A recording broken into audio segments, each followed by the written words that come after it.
يا نبي السلام عليك، يا رسول سلام عليك، يا حبيب سلام عليك، صلوات الله عليك.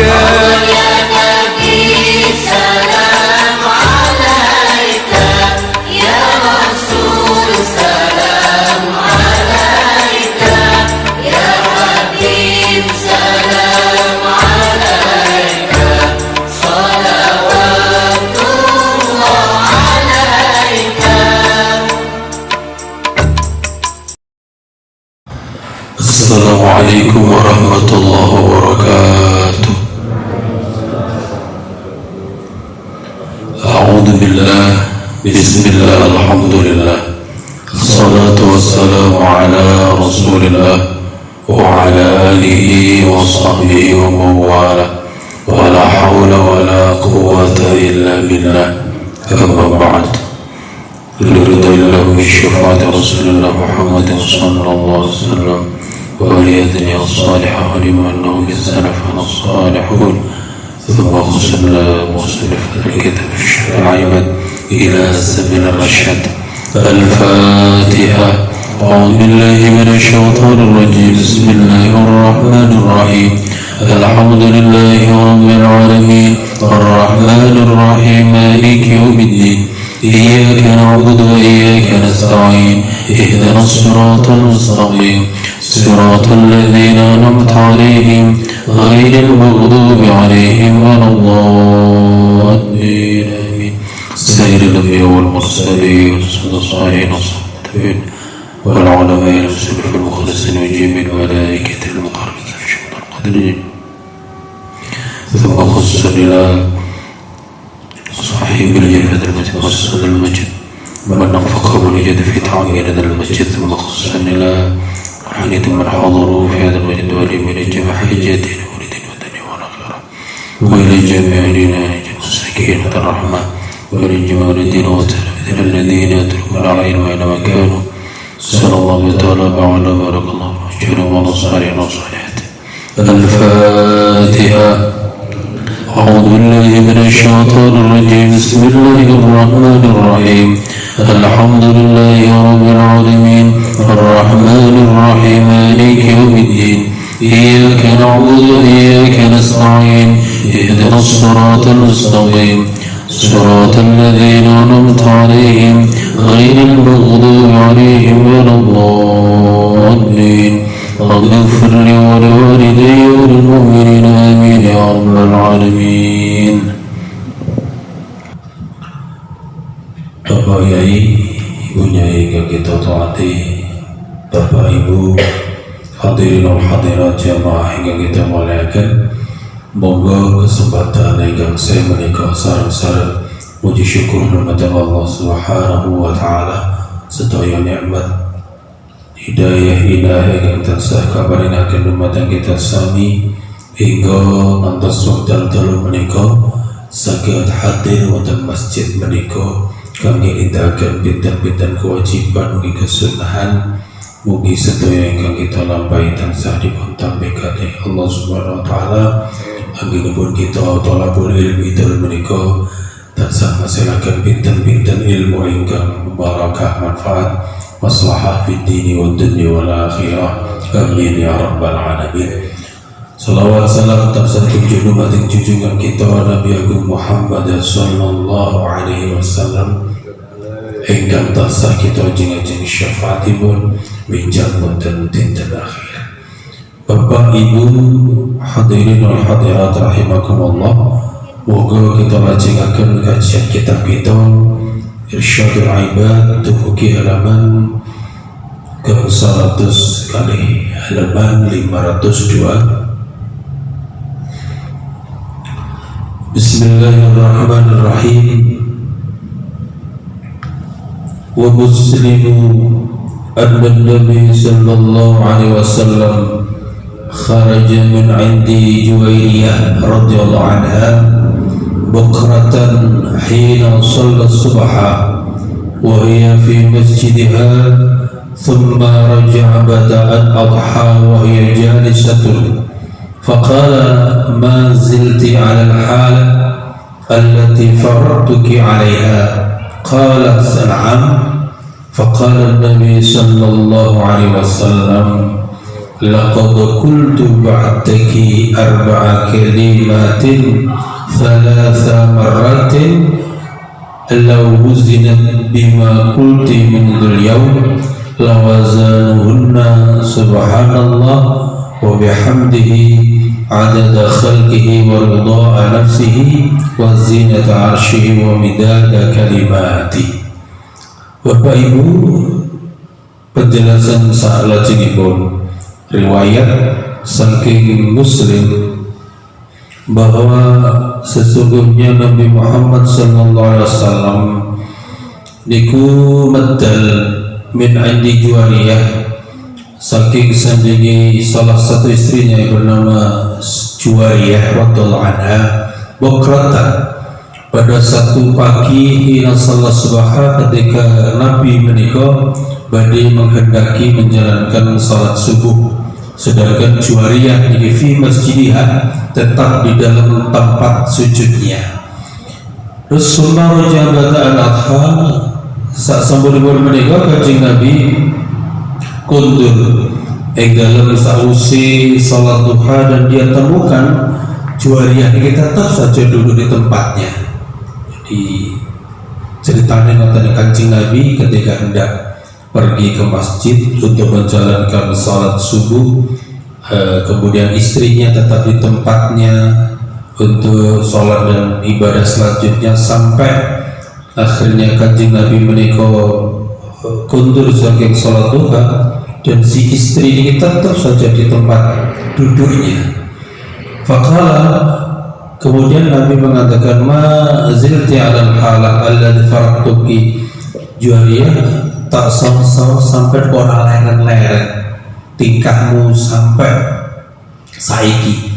Kanjeng Nabi gumunnya ditilar budal ke masjid sampai kanjeng Nabi kembali ke masjid tetap dalam kondisi seperti itu, ngamalaken ngaten apa-apa ngaten. Qala na'am. Juwariyah menjawab, "Nggih kanjeng Nabi."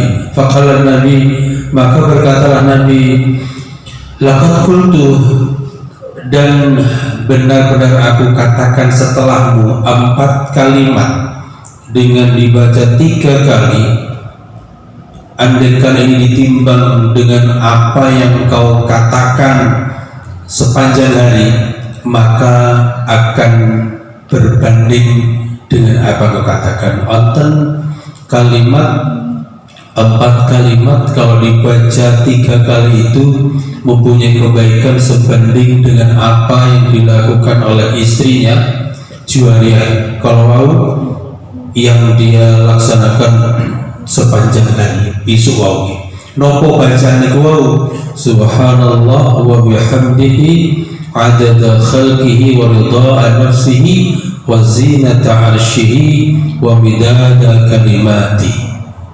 Bacaan niki dibaca 3 kali, dan ternyata atur kanjeng Nabi mempunyai pahala, mempunyai kekuatan atau timbangan pahala yang sangat luar biasa. Ada bacaan tasbih di awalnya, ada bacaan tahmidnya, dan juga mengisyaratkan bagaimana baiknya bacaan tasbih dan tahmid itu dibandingkan adad khalqi dengan bilangan makhluknya Allah dan juga ridhonya zat Allah dan juga dengan timbangan arasnya Allah ditambah lagi dan beberapa tinta kalimat untuk menuliskan lafaz Allah Subhanahu wa ta'ala. Di nikuki ada kalimat seperti itu. Niki satu kesimpulan Bapak Ibu, kula panjenengan itu ternyata dalam beramal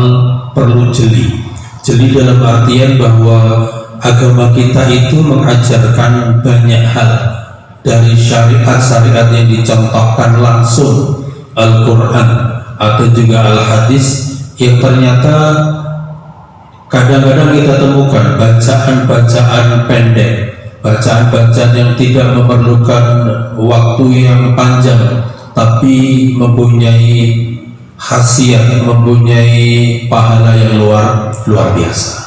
Kalau kita ini ngerti, paling betul kita ini nanti bisa mengamalkan hal-hal yang seperti itu. Jadi ini bukan alasan kalau kita nanti misalnya saya tidak ada waktu karena zikirnya terlalu panjang, saya nggak punya kesempatan karena waktu saya banyak sekali dan tidak ada yang longgar. Banyak zikir-zikir yang sebenarnya cukup pendek tapi mempunyai pahala yang begitu besar, dan itu kita laksanakan dengan baik. Yang paling penting Bapak Ibu, jangan pernah berhenti kita talabul ilmi, mengkaji terus di dalam diri kita ini. Monggo dipun napa nggih, kita harus laksanakan satu hal, dimantapkan dalam hal kita senantiasa merasa kurang, khususnya berkait dengan ilmunya Allah Subhanahu wa Ta'ala. Bila kita merasa kurang, maka insya Allah daya dan semangat kita untuk mencari ilmu menikah tidak akan pernah luntur, tidak akan pernah berhenti. Sebab ilmunya Allah itu sangat banyak, ilmunya Allah maha luas, dan kesempatan yang seperti itu harus kita raih dengan baik. Kapan? Kalau dalam konsep mencari ilmu, upayakan hari-hari kita berjalan menikah senantiasa kita harus mencari ilmu, senantiasa ilmunya harus bertambah. Jangan sampai hari ini dengan hari kemarin atau hari esok dengan hari ini tidak ada tambahnya. Itu termasuk orang-orang yang merugi. Tentunya Bapak Ibu bukan cuma sekedar mencari ilmunya. Setelah mencari ilmu untuk faidahnya ilmu, agar ilmu menjadi sesuatu yang berbuah, kita harus menggelorakan ilmu itu dengan amal dalam kehidupan sehari-hari. Penting ingat ini. Jadi mencari ilmu dengan giat, kemudian mencoba mengamalkan ilmu yang telah didapat dengan sebaik-baiknya. Untuk apa? Untuk bekal kita menghadap Allah Subhanahu wa Ta'ala. Wa Tirmidzi an Ali radhiyallahu anhu qala Rasulullah sallallahu alaihi wasallam, ala u'allimuka kalimatin idza anta qultahunna وعليك مثل عدد الذر خطايا غفر الله لك قل لا إله إلا الله العلي العظيم لا إله إلا الله عليم الكريم لا إله إلا الله سبحان الله رب السماوات السبع ورب العرش العظيم الحمد لله رب العالمين. Niki wonten malih setunggalipun riwayat diceritakan saking Tirmidzi dari sahabat Ali radhiyallahu anhu, Kanjeng Rasul niku dawuh, Rasul berkata, ala u'allimuka, bukankah aku telah ajarkan kepada kamu kalimat-kalimat ketika engkau ucapkan kalimat itu dan engkau mempunyai dosa diibaratkan sebanyak semut. Tegeriki dimaknani semut budak, semut yang kecil-kecil ini, semut dalam jumlah yang sangat banyak dari kesalahan-kesalahan. Kata Nabi, ghafarallahu laka, niki terus akhir pun Allah akan mengampuni dosamu. Apa yang harus dibaca? Qul la ilaha illallah, panjang lagi, la ilaha illallah aliyun azim, la ilaha illallah al-halimul karim, la ilaha illallah subhanallah rabbis samawati sab'i wa rabbil arsyil azim, alhamdulillahi rabbil alamin. Menawi kita masih agak asing dengan doa-doa seperti ini, tapi paling betul ini menjadi khazanah ilmu menawi panjenengan menginginkan menghafalkan atau dibuat doa sehari-hari, monggo bisa. Wa huwa Ahmad wal Hakim an qala Rasulullah sallallahu alaihi wasallam ala u'allimuka kalimatin لو كان عليك مثل جبل ثبير دينا أذهب الله عنك قل اللهم اكفني بحلالك عن حرامك واغنني بفضلك عمن سواك. Masih dari hadis Tirmidzi, dari Ahmad, dari Hakim, Rasulullah bersabda, "Ala u'allimuka, bukankah aku telah mengajarkan kepada kamu kalimat-kalimat law kana 'alaika mithlu jabali thabir dainan, andaikan engkau punya hutang misalkan gunung Thabir." Kita bayangkan kalau gunung ya besar tinggi, gunungnya gede, hutangnya akeh gitu nanti. Azhaballah, maka Allah akan menghilangkan hutang-hutang darimu. Ini berarti resep doa yang diajarkan Nabi, kalimat kalau orang mempunyai banyak hutang bisa dipraktekkan. Insya Allah hutang-hutangnya akan segera terbayarkan lubuh. Dengan jalan apapun Allah akan memberikan rizki yang tak terkira dari jalan yang tidak disangka-sangka, kemudian bisa membayarkan hutang-hutangnya. Napa ini doanya? Allahumma kfini bihalalika an haramik. Ya Allah, mudah-mudahan engkau cukupi diriku bihalalika an haramik, dengan perkara-perkara, dengan rizki-rizki yang halal darimu, an haramik, dan jauh dari rizki-rizki harammu. Jadi intinya doa ini mengajarkan juga bahwa ketika berdoa kita minta kepada Allah dicukupkan rezeki kita. Rezeki yang seperti apa? Rezeki yang halal. Kemudian dilanjutkan, mudah-mudahan dijauhkan dari rezeki yang haram. Jadi atas kita punya keinginan cuma kepengen dicukupi rezeki Allah dan tidak peduli dengan hal yang terkait halal dan haram. Kanjeng Nabi mengajarkan kalau kita ini diberi rezeki, kita ini minta rezeki, ya mintalah rezeki yang halal dan dijauhkan dari rezeki yang haram.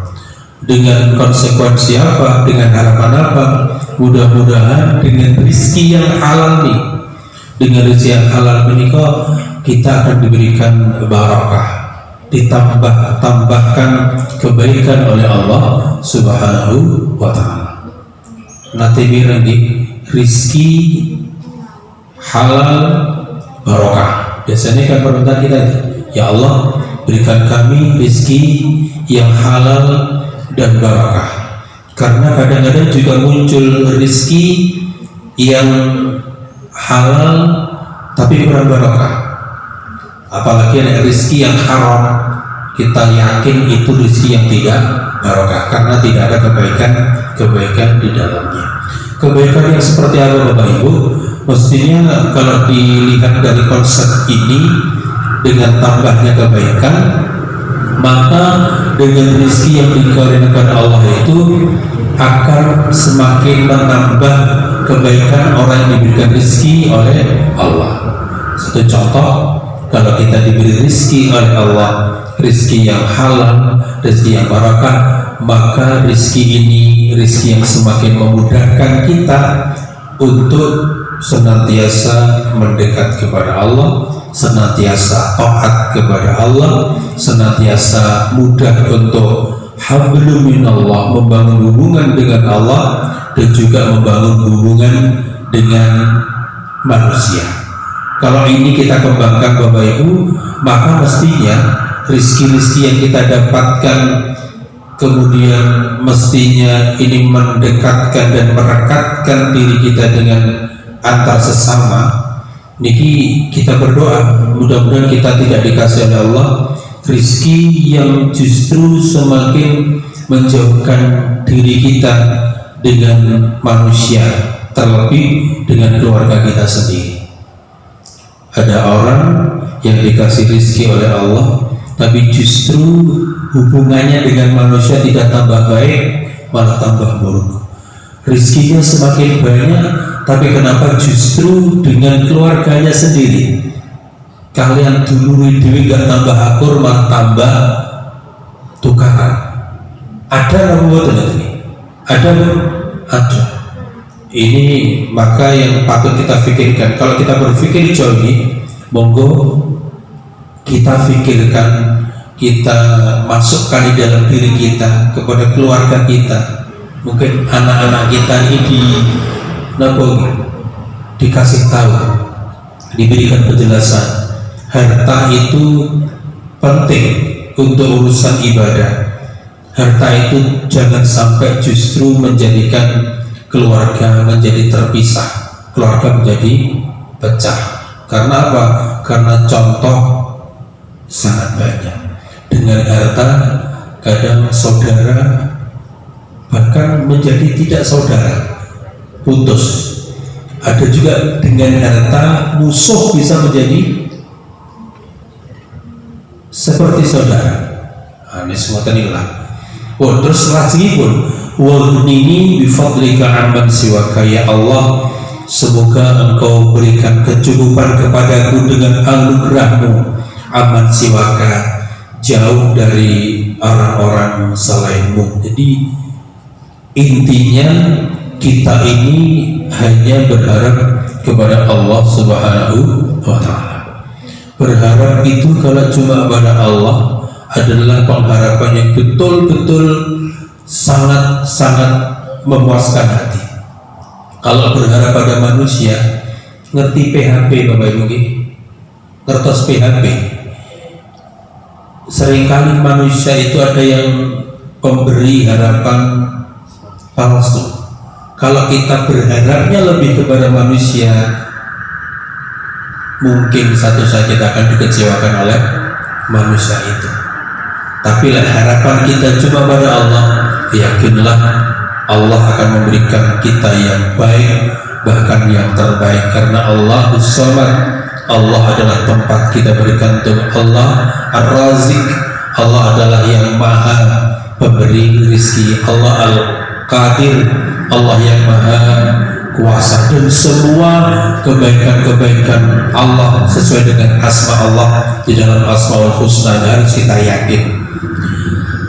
Wasaykhani man qala la ilaha illallah wahdahu la syarika lah, lahul mulku wa lahul hamd wa huwa ala kulli syai'in qadir, fi yawmin mi'ata marratin kanat lahu idlu ashri riqabin wa qudibat lahu mi'atu hasanatin wa muhiyat anhu mi'atu sayatin wa kanat lahu hirzan minasyaitan yawmahu dhalika hatta yumsiya wa lam yadahadun adhala mimman ja'a bihi illa rajulun amila akthar minhu.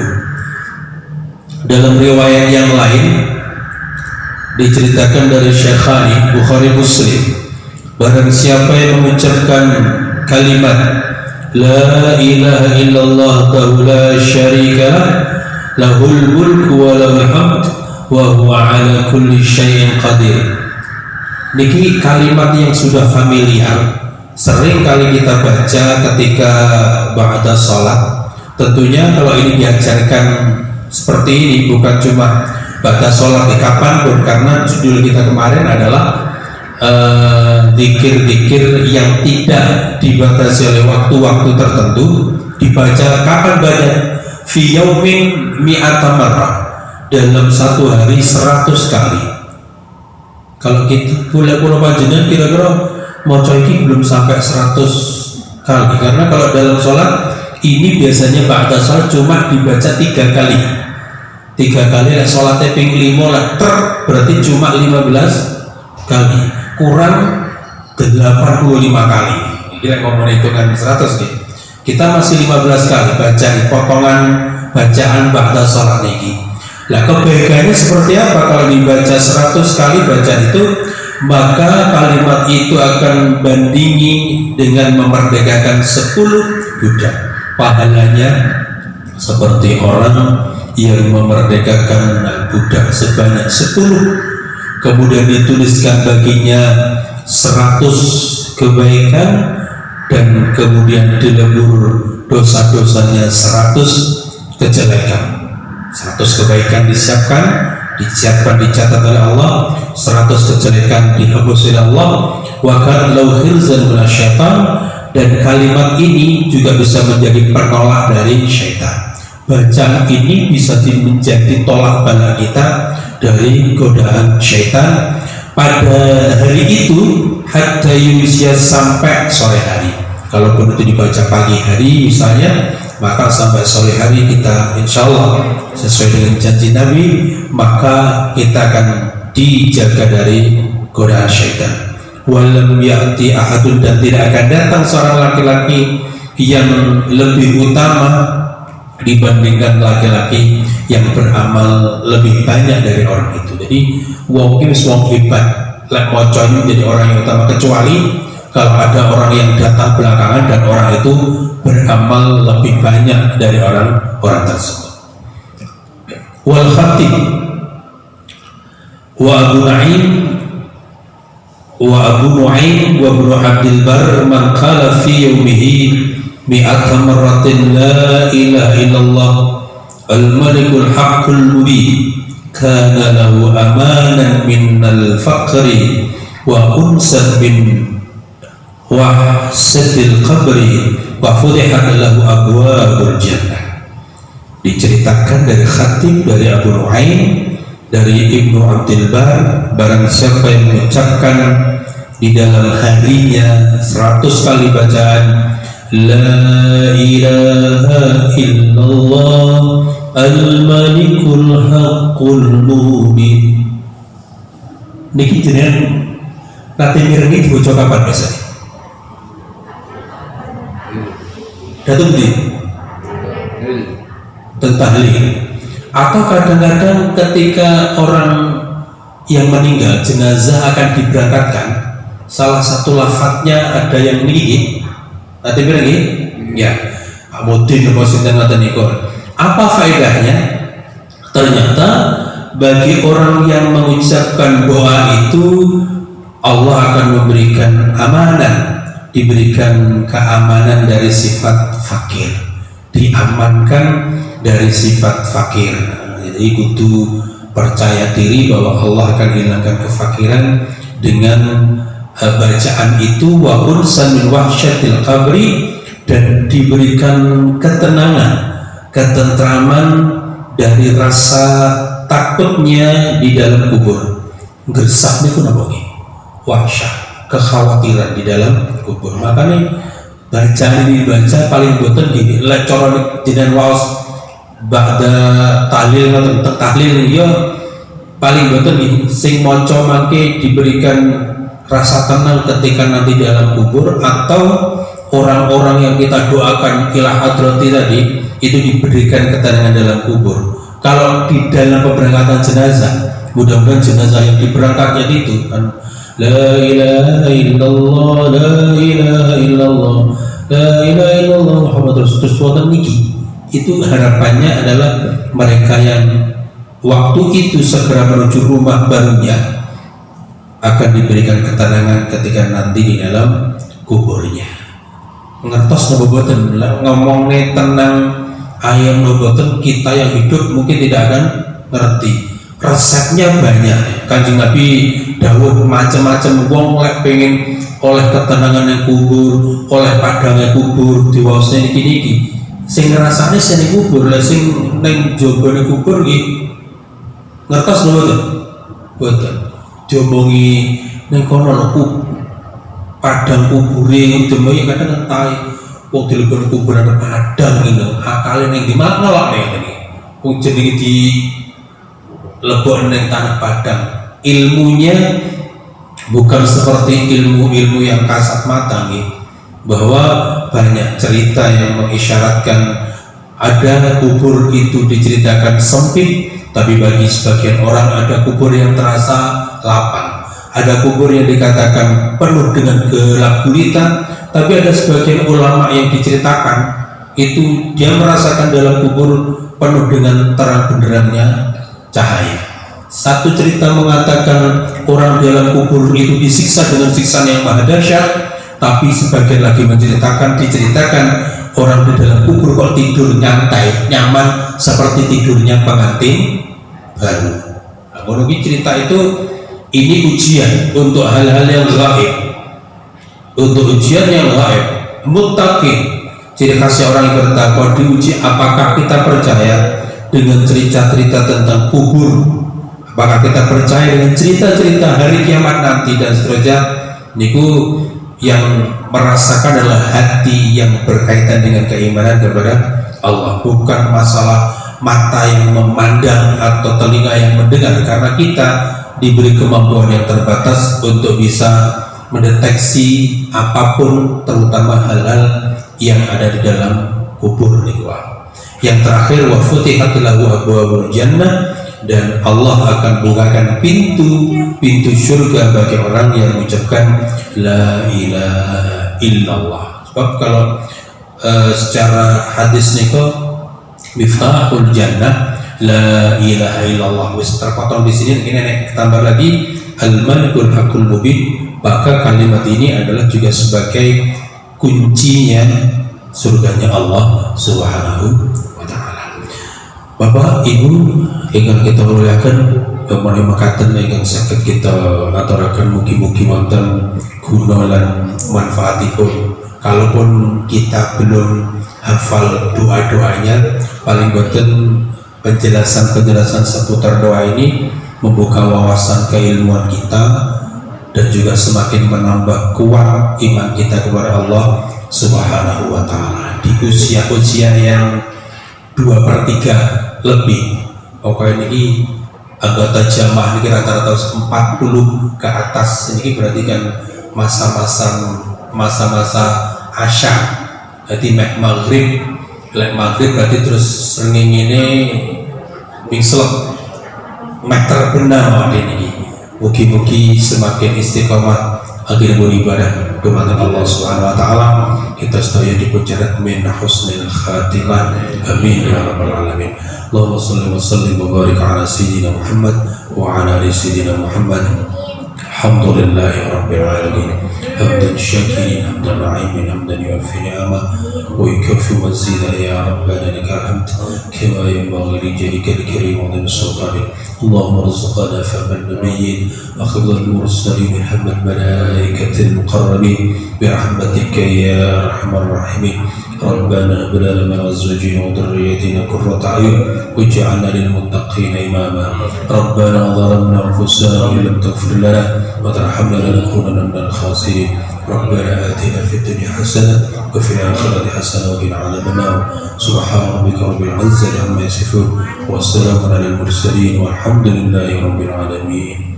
الفاتحة. أعوذ بالله من الشيطان الرجيم. إياك نعبد وإياك نستعين اهدنا الصراط مولاي صل وسلم دائما أبدا على حبيبك خير الخلق كلهم. هو الحبيب الذي ترجى شفاعته لكل هول من الأهوال مقدحم. يا رب بالمصطفى بلغ مقاصدنا واغفر لنا ما مضى يا واسع الكرم. صلى الله ربنا على نور المؤمن أحمد المصطفى سيد المرسلين وعلى وصحبه أجمعين وعلى آله وصحبه أجمعين. hadanallahu wa iyyakum ajma'in wa minkum. Allahumma waffiq lakum thariq. Wassalamualaikum warahmatullahi wabarakatuh.